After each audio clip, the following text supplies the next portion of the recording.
Oh. The Horror. By Harry Hallman. One of my favorite pastimes, growing up in the Kensington section of Philadelphia in the 1950s, was going to the movies. Our neighborhood theater was the Wishart, and I spent many Saturdays watching double features, cartoons, shorts, and serials all for 15 cents. Of course, many of the serials my parents saw in the 30s and 40s ended up as series on 1950s TV. Flash Gordon, Dick Tracy, and Buck Rogers come to mind. My favorite, however, was the feature presentation, and nothing was better than a 1950s horror flick. There's something special about seeing horror movies in a theater, on a large screen with people screaming and gasping. I think the 1950s was the golden age of horror movies. Godzilla, The Bad Seed, The Mole People, The Blob, and Plan 9 from Outer Space are great examples. The three horror movies that made the most profound impression on me were The Beast from 20,000 Fathoms.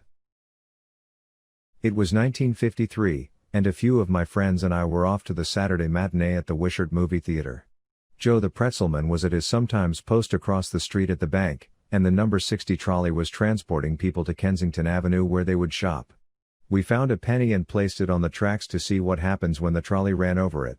Satisfied with the results, we bought our tickets, handed them to the usher, and entered the world of fantasy and horror. A box of good and plenty candies and a Coke fortified us for what we were about to experience. The Beast from 20,000 Fathoms was one of the first films to take advantage of the atomic bomb scare in the tests conducted at the Bikini Atoll. During the weekdays, we were experiencing atomic bomb drills at school, and that heightened our fear of anything nuclear. In this movie, the gigantic creature that lived in the deep waters of the ocean had been mutated by nuclear waste. It somehow was disturbed and came to the surface and headed directly for New York City.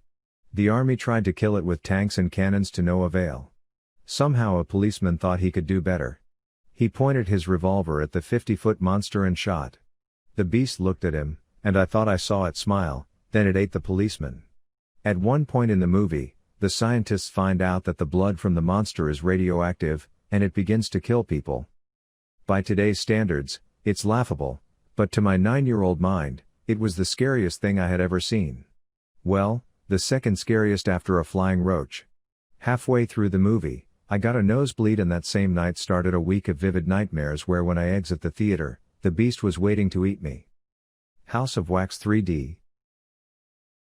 Something's disturbing about the House of Wax. The idea of killing people and dipping them in wax is terrifying. I saw this movie in 3D at the Wishart Theater in 1953. I have to tell you that Vincent Price was the quintessential horror movie actor. To the 9-year-old mind, can-can girls dancing with their legs, seemingly coming out of the screen, was fascinating. I didn't know why until I was a teenager. The film was mysterious, sexy, and very scary. By the way, Charles Bronson, using his real name, Bukinski, played the Igor character. Again, I spent a week having nightmares of being dripped in wax. Creature from the Black Lagoon. I think this film might have been my all-time favorite horror movie. It was released in 1954 and also had a 3D version. There were sequels in 1955 and 1956, but the first one remains the best. There was something about the Gilman that made you feel sorry for him but also scared the heck out of you. This movie was as much a love story as it was a horror movie. I spent the whole film jumping out of my seat, and once again, I had weeks of nightmares. The 2017 movie, The Shape of Water, was inspired by Guillermo del Toro's memories of the creature from the Black Lagoon movie. I have never been into the modern slasher films. For me, nothing compares to the scores of pre-1960s horror films I saw at various Philadelphia movie theaters or on television. Don't get me wrong, movies like The Exorcist, Carrie, and Rosemary's Baby terrified me, but still, none have affected me like the horror films of my youth.